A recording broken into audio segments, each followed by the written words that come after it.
Good afternoon, everybody, and welcome to our webinar on this wonderful, wonderful afternoon. And I'm so pleased to be with you this afternoon with our wonderful panel who I'll introduce you to shortly. I'm National Director of Epilepsy South Africa, and today we are celebrating our heritage in South Africa. It is so exciting to be able to have this debate, have this discussion today, and truly assist South Africa on this critical, critical topic. I'd like to start on my far right with Mrs. Johannah Keikelame.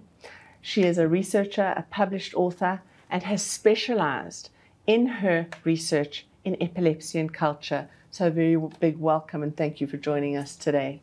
To my right, Mrs. Nondumiso Makhunga-Stevenson. She is our medical advisor from Sanofi and a really treasured partner of Epilepsy South Africa. To my left, we've got Michael Maliele. Michael's a person living with epilepsy and also an author and has written some wonderful, wonderful books. To my far left, we've got Professor Dali Magazi. He is head of neurology at SMU in Pretoria. So today you are certainly in for a treat, and I certainly look forward to hearing from all our panel members. So I'd like to ask Nondumiso to please share with us, Sanofi, the reason you're here and the reason you're working with Epilepsy South Africa. Thanks a lot, Sharlene, and thanks again for the invitation. As you know, this is our third webinar this year, the partnership between Sanofi and Epilepsy SA. As Sanofi, you know, we are a health company. We consider ourselves a health company. Some people call us a pharmaceutical company. But we've been quite active in this therapeutic space of epilepsy.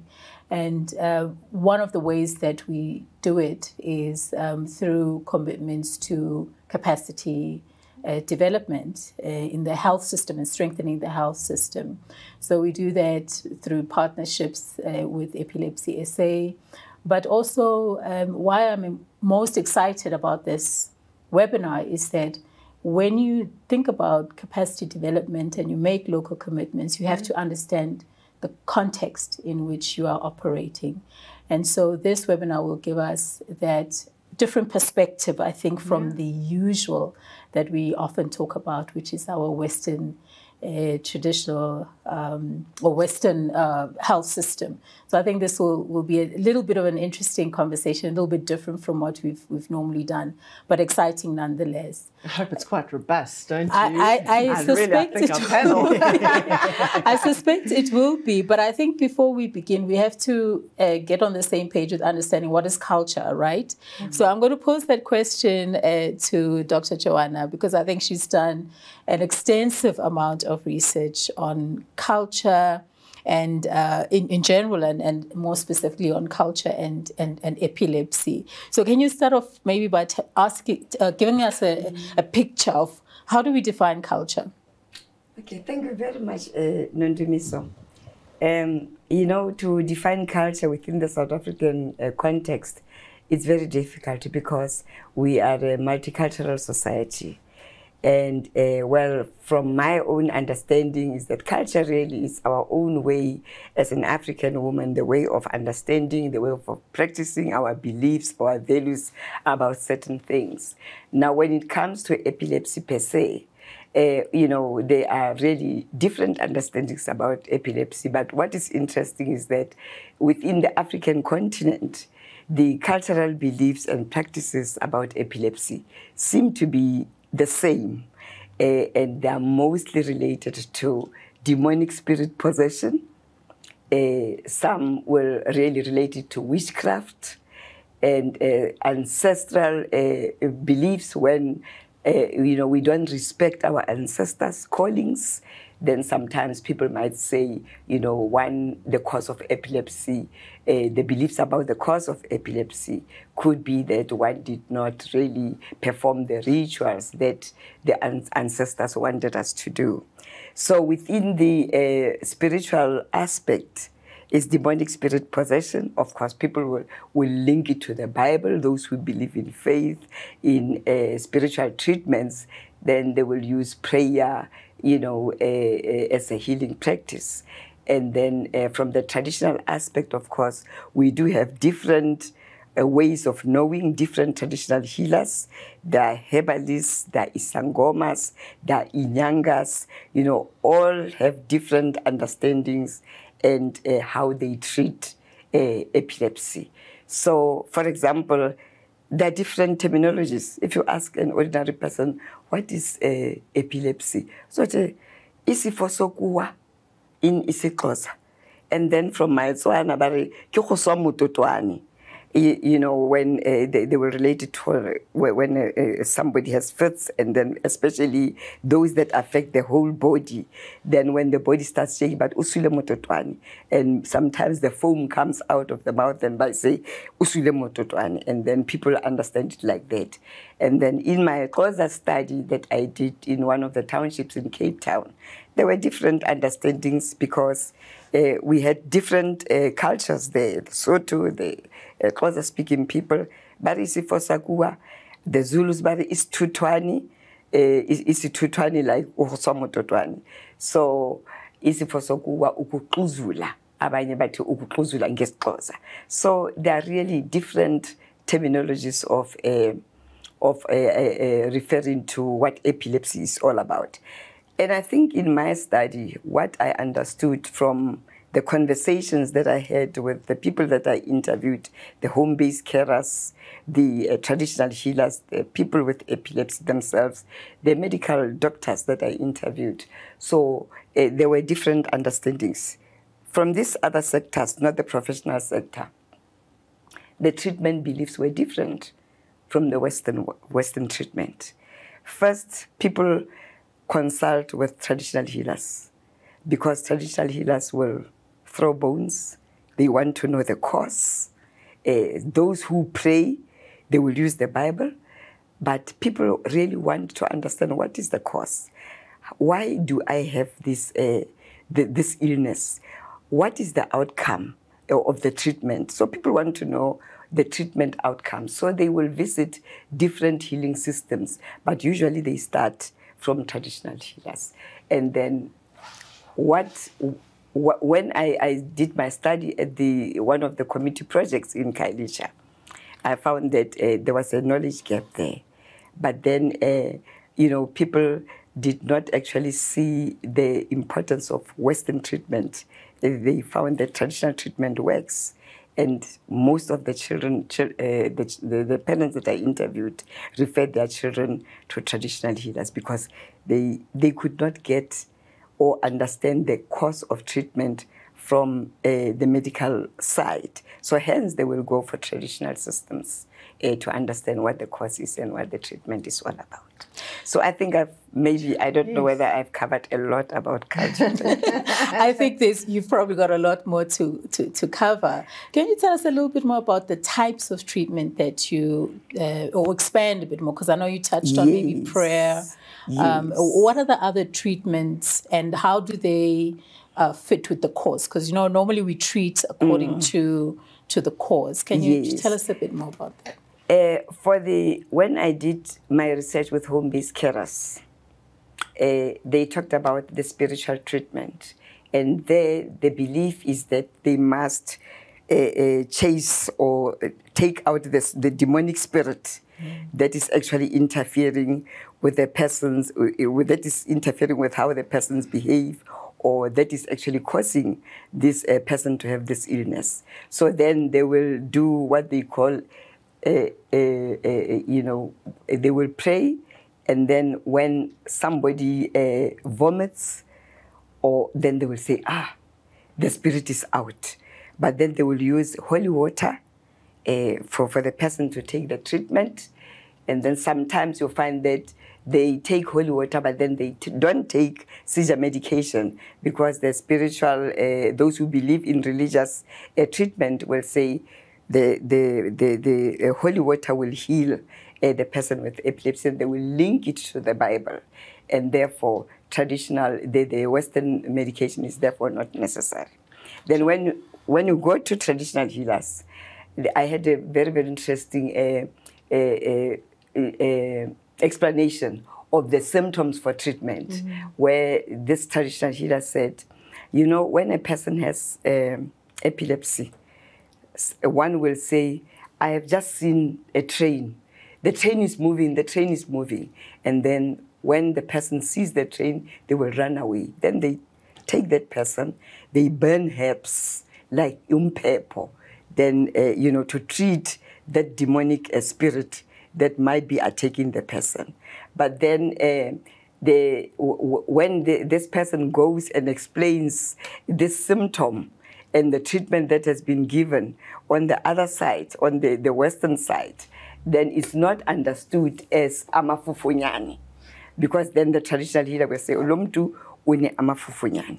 Meaning that when evil spirits, that's what makes him to behave like this. But then this amafufunyani is not usually understood in the Western by the biomedical trained people. Yeah. Johannah, you have got so much knowledge to share with us, and it's just so wonderful having you with us. I'd like to pass this question. I'd like to put Michael on the spot now. Michael, you're a young man in South Africa living with epilepsy. You've lived with epilepsy since you were 11. Don't you want to share with us what it's been like living with epilepsy, and certainly your experiences around the culture exposure and how that's affected you and your experience with it? You've just got a fascinating story to tell. So tell us and share it with us. We'd love to hear your voice. Okay. I'd like to greet you all and the audience who are watching here. My life living with epilepsy, it changed the way I grew up. The way also the community were accepted me, knew me as, but when the epilepsy side started to attack me, it's like I was a different person. To others, it was like I'm a monster. So I became a loner. I moved from I was chased, and also as you mentioned that I was also stigmatized by saying I was possessed, demon possessed. Okay. So sometimes I was witchcraft. Witchcraft is on, and then on the medical side, the doctors, before they gave me the right diagnosis, they went through a lot of discussions and debates because both of my family and the doctors, they didn't understand what was the symptoms, because sometimes I was diagnosed with an asthma, because when I get the asthma attack, I will collapse. So then it confused them. So, and then, in the community, culturally way, in a traditional way, then there was another conflict also coming there, because in terms of the beliefs, because I was raised also in a Catholic belief, and also from the family whereby we have the mixed belief system. Yes, so each and every one in the family wanted to put a hand on me, as part of wanting to assist in a traditional way. Remember, our elders, they believed in a culture and tradition. So not mostly in the Western side. Because as I was the first person to focus more on the Westerns, they felt like I'm running away from my roots. Also, my mom is teaching me the wrong ways. That's not how we do things at home. We do things by the culture and the traditional path. Okay. So the Western could be the last part, but if you go to the Western, remember you are not going to come back here. To go practice those Western medicine and Western practices somewhere in your own space, with your family, with your kids in your family, just like that. Okay. And also it affected my academics level sometimes, because also the teachers didn't understand what is happening. Sometimes I will go to school I'll remember going to school, but wake up at the hospital or at a clinic, or sometimes wake up in a sick room at school. Sure. So missing out a lot of schoolwork. Sometimes it took a lot of time to some of my family members to accept what is happening to me. And then even my parents also, it took a lot of time to accept that. But along the way, there was a time even I wanted to say, I want to get rid of this thing. I once tried to commit suicide, but God knows the purpose why I'm here. He knows the better plans about me. Then the suicide, it was unsuccessful. Then that's when I learned that no, there's more to life. I need to find a way to live with this. I won't say it is a monster or what, but that's how I started to write about it, write about my journey, and while remembering that there are others that are having this epilepsy, but they don't understand how to. So maybe I will be their ambassador or their helper, or the angel in some of way, because this book, I talk about how to live with epilepsy and how to live normally as a young person and adult. Michael, it's just wonderful, and you know, we've got. Thank you for sharing, and I'm going to just throw a cat amongst the pigeons now, and I think this is such a wonderful topic. And we've got two doctors in the room, and Nondumiso as a medical advisor, I think you are chomping at the bit to ask our Professor Magazi, as a specialist in neurology, a direct question. He's sitting there so quietly, and I can see he's thinking to himself. And we're putting you in the hot seat now. Yeah, I do. We've heard from Ma'am Johannah. She gave us a range of explanations, a range of terms used to explain epilepsy. So I just wanted to hear from our training as medical doctors.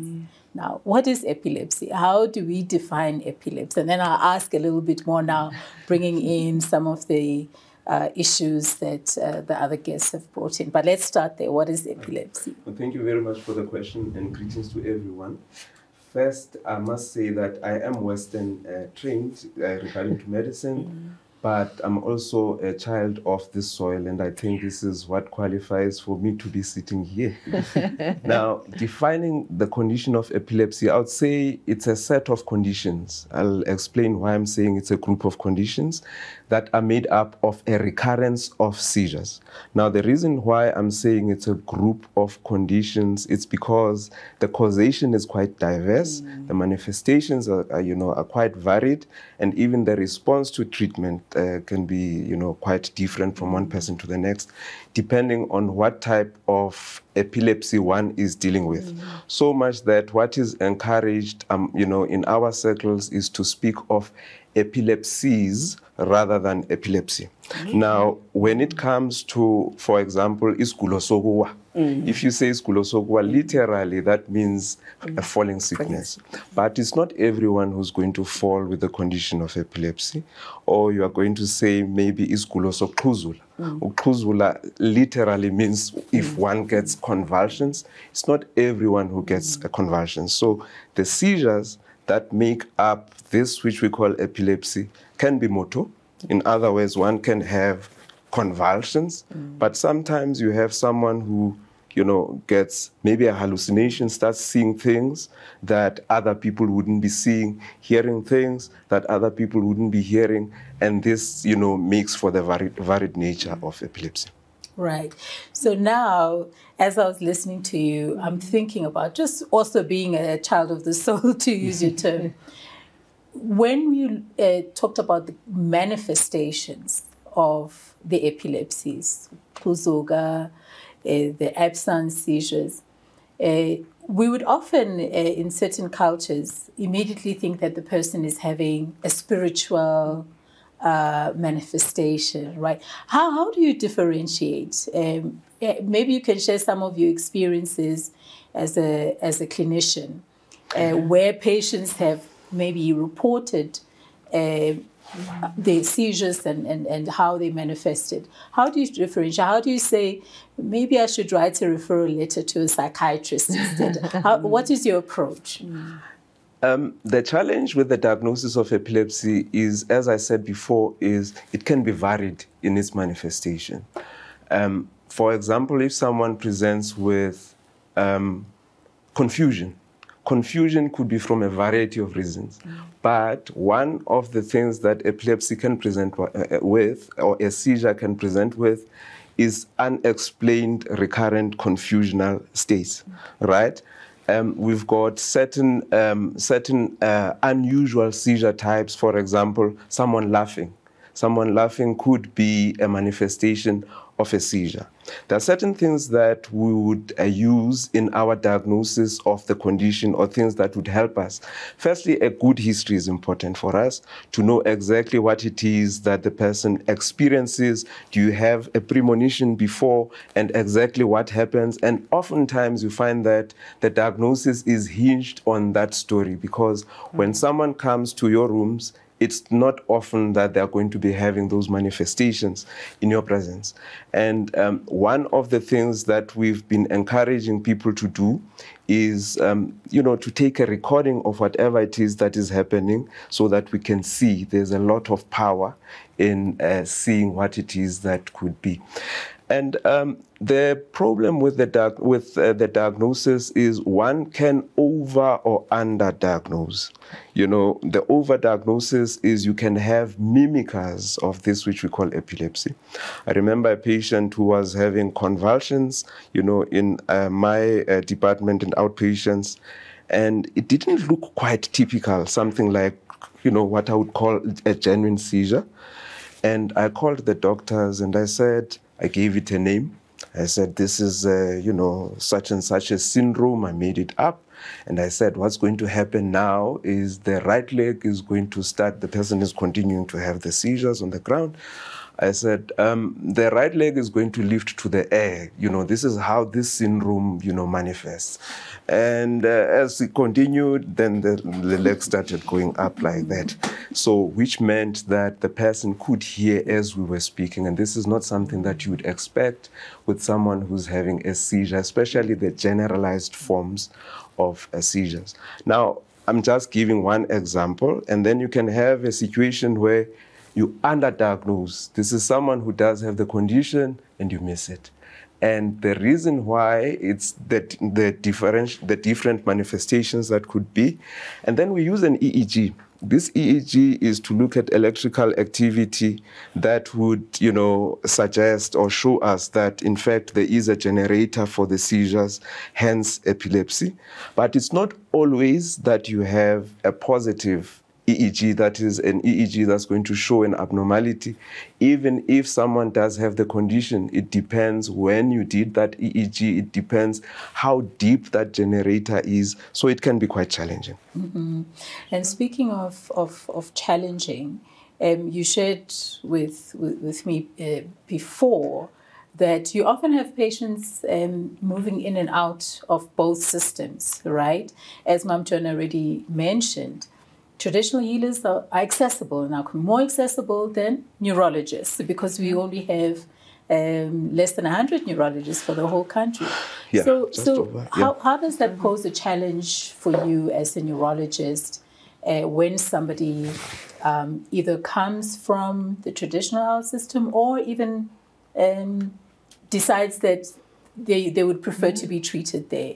How do you manage those situations? I think that it is important for us to be at peace with being together. We are not practicing in a vacuum, and the going understanding is we need to find some kind of understanding and working together, because we are in this country, we are in this continent, and it is not unusual for people to in fact use both systems. You know, coming back to how common neurologists or how, you know, what's the spread of, the numbers of neurologists in the country. I gave an example earlier of a neurologist in Limpopo. He was the only one for some time, and the population there is about, 7.1 million. And if you look at Mpumalanga, there is no neurologist that I know of. You look at vast swaths of the country, South Africa, you find that there's clustering in the big cities. So there are big, vast amounts of land or areas where you wouldn't find a neurologist. And this is why I think it is important that, the treatment of epilepsy should not be solely dependent on one being seen by a neurologist.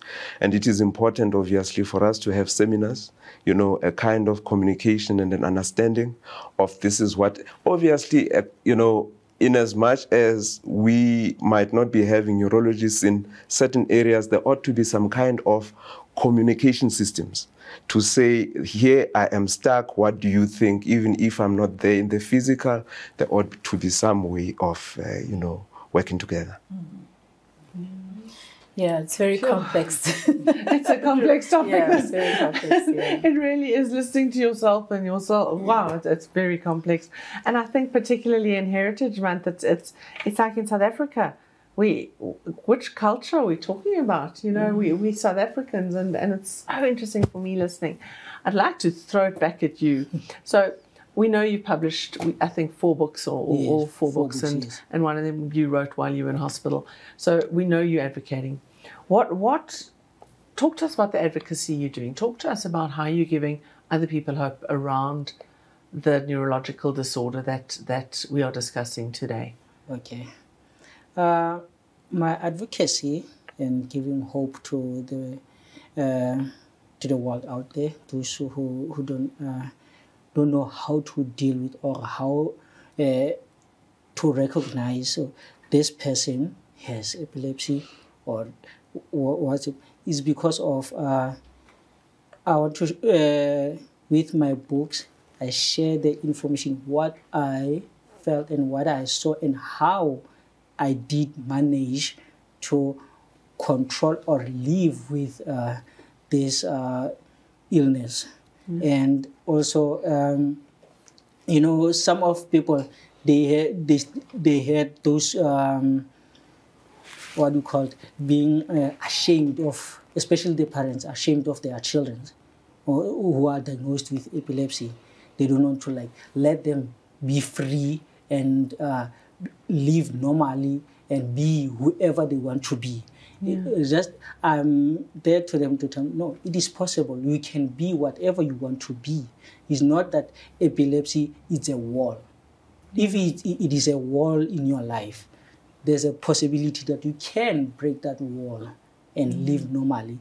And also the system, the cultural system and environment to accept and learn, to accept the epileptic child that they have within the community. Because from the Sotho version and also in Xhosa and I think in Zulu, they have this proverb called "Ngwana hodiswa ke motse kaofela." It takes a village to raise a child. Such a beautiful South African saying. So if it takes a village to raise a child, it also takes a village to understand what the child goes through, what is going on with the child. And also, if there's an understanding, there will be a way of living, a better way of living and being empowering people to be whoever they want to be. Thank you. I as a person with epilepsy as well as myself, I think listening to you and saying, don't hit that wall. Know that wall's, and sometimes you're your own worst enemy, right? Yes. You're your own, believing yourself, and epilepsy doesn't define you. It is, you are a person with epilepsy.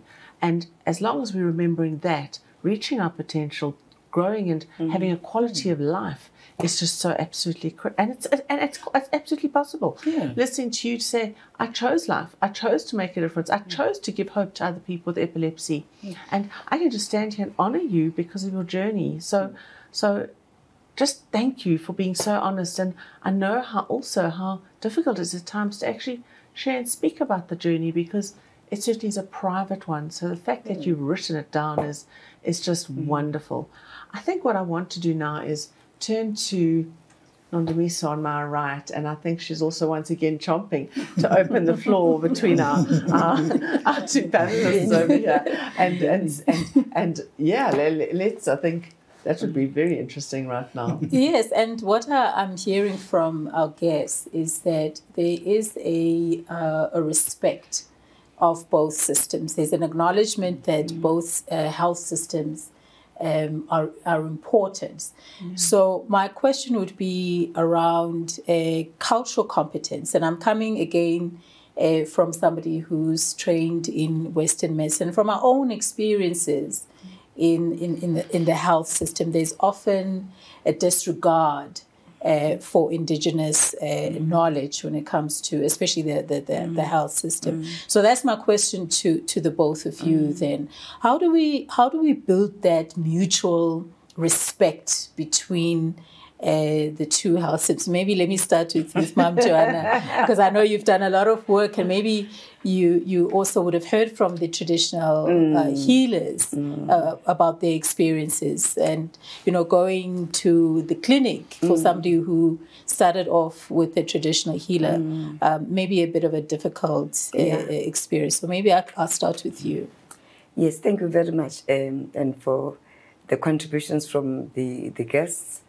The difficulty here is that when in my observation study, when I just observed the interaction between patients with epilepsy accessing treatment from the routine follow-up clinic, I found that the main focus was really on how many, did you have a seizure?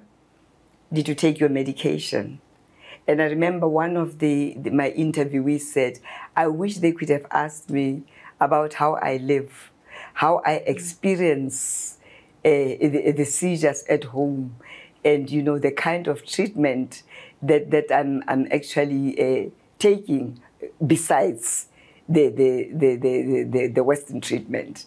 But then the routine task system of our healthcare system, where the focus is really on 10 minutes consultation, the patient must be out, where it focuses on the number of patients that have been seen. So for people with epilepsy, it becomes difficult even to say, and of course the attitude of healthcare professionals, some, of course, not the majority, some healthcare professionals who may not appreciate that people have started elsewhere.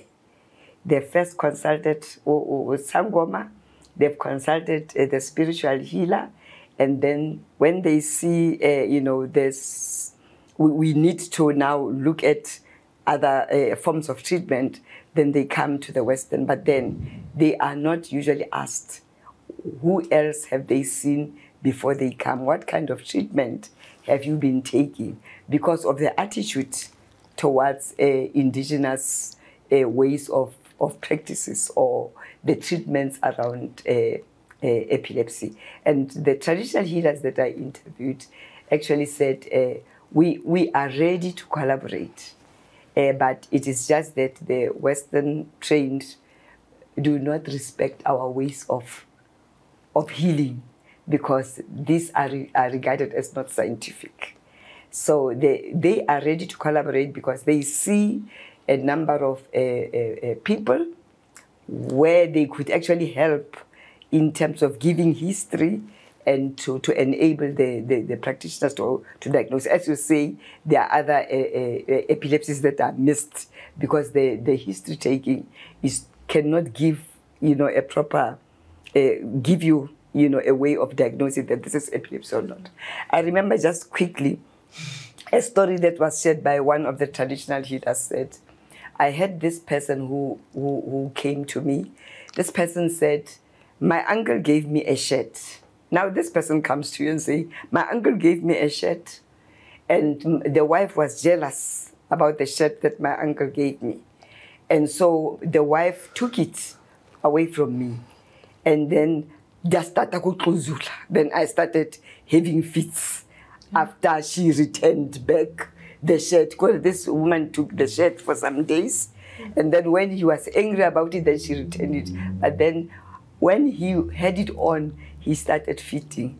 And then when he went to the traditional leader said, well, if you, did he urinate? Did he pass urine or did he wet himself? But no, then it is not epilepsy. So, and I'm sure, Prof. Magazi, you've heard these stories before. Yes. But I don't want to call it an accusation, but yes. There was a finger pointed at our health system, yes. that it is disrespectful or not accepting of traditional healers and other health systems. What will it take? What would we need to do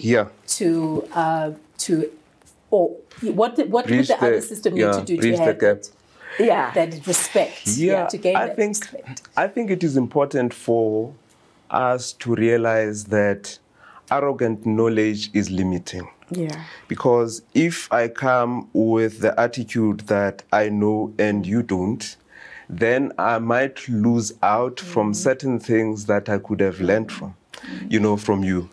Now, Baba Obrimashik, he's a traditional healer whom I respect quite well, very, very much. He explains the term tokoza when, someone is greeting. And he says in one of his talks, he says, it's a wish that you be at peace with yourself, at peace with your environment, at peace with your ancestors, at peace with the universe, and at peace with the Creator. So where I'm going with this is that traditionally or traditional medicine looks at things beyond the tangible. And the Western way of, looking at things is confined to the physical, to the tangible, even as we go to microscopic levels. But when it goes to spiritual, which is something that is not less important than the physical, and this is something that obviously we need to be looking into to say, is there a way that we could maybe have a holistic approach to the approach of, to the person that we would be seeing? Now, there was a researcher from Copenhagen, Denmark. She came to South Africa here to KZN, and she sampled some traditional herbs that would have been used for epilepsy. And she found some efficacy with, some of the drugs, which means that this is not completely, like someone would say, hocus pocus, so to speak. And if people have been living in a certain way for thousands of years, they would have learned something from that period. And it is important, obviously, for us to, to recognize that. But now the question is, how do we do it? And the reason why we're still grappling with that question in the year 2022, it's because we've been sort of ignoring one another for some time. And I think that it is high time that we look into various ways. And the question is no longer, should we or should we not? The question is exactly what you asked. How should we do it? I've seen some articles, where in that collaboration, they mention a Latin term, which is legal, sui generis. Now, sui generis means an entity that is a standalone. So in as much as we will be working together, I think we ought to also be careful not to have the one being necessarily a subsidiary of the other, Western medicine light. So do you see that working? Do you see maybe a referral letter coming from Prof Magazi to a traditional healer and vice versa? Will the statutory body that he is linked to allow that? Or do you have other suggestions of how that collaboration could work? Well, that was the question that I asked in my interviews with traditional healers. And they said they are ready for collaboration. They respect collaboration. But the issues that they raised was that how will this collaboration work? Exactly what you're asking. For example, what about, will there be agreements? What types of agreements are going to be there? They talked about intellectual property. How are their intellectual property rights going to be, protected? So those issues are quite important for collaboration. So I think if there are conversations between traditional healers and Western trained people to see how best can this it's not collaboration about who is practicing best and who is not doing what. It's collaboration for the best healthcare practice and the best outcome for the patients that we are saving. So I just want to jump in and I want to ask you, because there is a bridge. We can hear there's a bridge that needs to be crossed. And one of the things I'm hearing, and I think Michael, would agree with me, is that there's a quality of life that we're actually talking about of a person living with epilepsy that we all want. No, right? Yes. We're sitting here as a panel going, that's what we're actually striving to. And there's a massive gulf. And I know as within Epilepsy SA, we see and hear about so much stigmatism, so much discrimination. And at the end of the day, we can acknowledge as South Africans that everybody's different, right? Mm-hmm. So we have epilepsy, it just makes us different. Mm-hmm. What I'm really interested in here is, Prof Magazi, can you just speak from the medical perspective about, how do people manage epilepsy? How can we assist the traditional healers in educating individuals, with sangomas and the traditional healers helping individuals in outlying areas, in rural areas, in suburbia, in any area, in terms of making a person with epilepsy safe? Right. Because we're sharing, we're really sharing, and I think, as I've just to repeat myself, is that gulf is just so large right now. So how do we get everybody advocating? As large as epilepsy as South Africa is shouting from the mountaintops, as large as we're sitting here. So I'm throwing the gauntlet down and let's start with Prof Magazi. Yes. I've never been to an international epilepsy conference. This is, international, abroad, where the term treatment gap or a talk on treatment gap isn't. Okay. Now, this treatment gap speaks to the number or the percentage of people living with a condition of epilepsy who ought to be on treatment and are not on treatment. And the epidemiological studies show that in the globe or, worldwide, it's about 80 to 90% of people who ought to be on treatment and are not on treatment. And there's approximately 50 million people in the world with living with epilepsy. And 80% of that 50 million is in the non-industrialized and sub-Saharan Africa, to be specific. So it is important for us to have a clear understanding of the condition, because it's not just an impediment to one's lifestyle. It is something that can be a threat to life, in fact. Yes. And the term doctor comes from the Latin word docere, meaning to teach. So it is important for us healthcare, professionals, not just to dish medication, which is one of the things that one could do in treatment of epilepsy, but to explain what it is all about, to address the stigma that was, mentioned here, because one of those things that could make for someone not to adhere to treatment is the stigma that is, attached to the condition of epilepsy. To remember that people with epilepsy are not necessarily disabled. There was a study from Brazil, a lady called Paula Fernandez. She looked at patients from Sao Paulo in Brazil. Interestingly, she had this questionnaire. Do you think an epileptic would be able to do, and then should have a list of activities, as opposed to, do you think someone living with epilepsy and it was, the difference was like day and night. And those people who were declared epileptic, the responses would be, no, I don't think an epileptic would be able to do this, as opposed to someone living with epilepsy. Now, back to the specific, what do you do if someone has the condition? Firstly, obviously, we need to understand. And number two, it is important that as someone is having, let's say one is having seizures, you remove the person from dangerous, for example, the person is close to a fire, etc. Don't put things in the mouth, because, the clenching of, the teeth, the jaws, this is something that could make for someone to get injured, and you are achieving nothing by doing that kind of thing. By and large, you find that patients would have a seizure maybe for about a minute or two, and if it continues for more than that, that becomes dangerous, because then we're going to be talking of something called status epilepticus. Now, it is important for us to emphasize that one of those things that causes for someone to go into status epilepsy, which is something that is associated with high mortality, is stopping medication abruptly, right? So someone is on medication and then decides, no, I'm tired, stops medication.